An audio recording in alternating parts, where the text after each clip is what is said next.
Баршаңызға сәлем. Бүгін сіздермен өте әдемі, дәмді бір жасағынан шығатын хит болған карамельный пирогын жасайтын боламыз.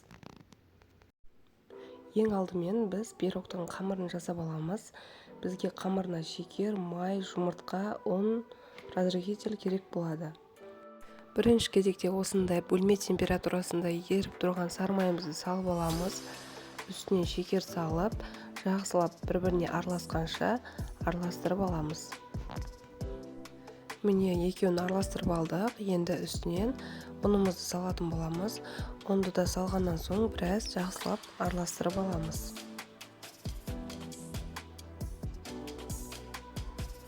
Сосын соңында жұмыртқаны салып, жақсылап қамыр илейтін боламыз. Песочный тесто дайындаймыз. Барлық керек ингредиенттерді описание бөлімінде жазып қалдырамын.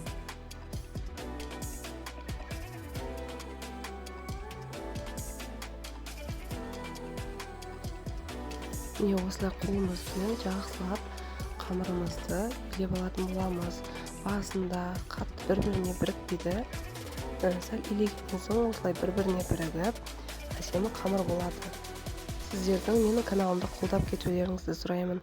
Егер осы менің видеоларым сіздерге ұнап жатса, және де рецептерім сіздерге кішкене болсын көмегін тиіп жатса, менің каналыма тіркеліп, қоңырауша белгісін басып кетіңіз.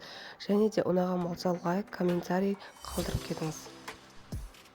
Міне қамырымыз да дайын болды. Бұл қамырды қазірше салфанға салып, морозильникке сала тұрамыз.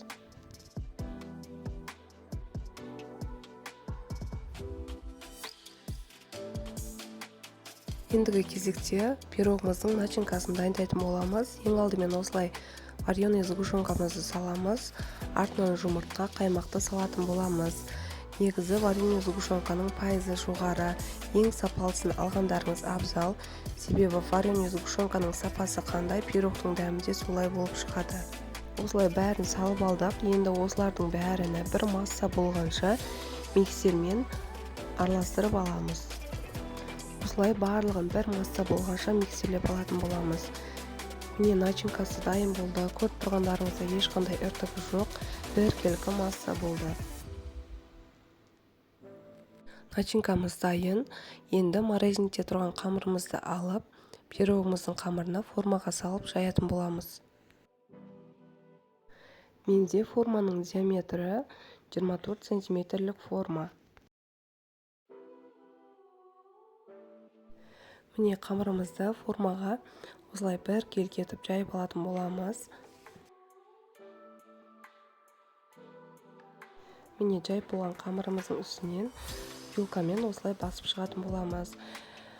Сіздер әдемі бір келкі болып шықсын десеңіздер, осылай вилкамен шет-шеттеріне тегістеп шығуға болады.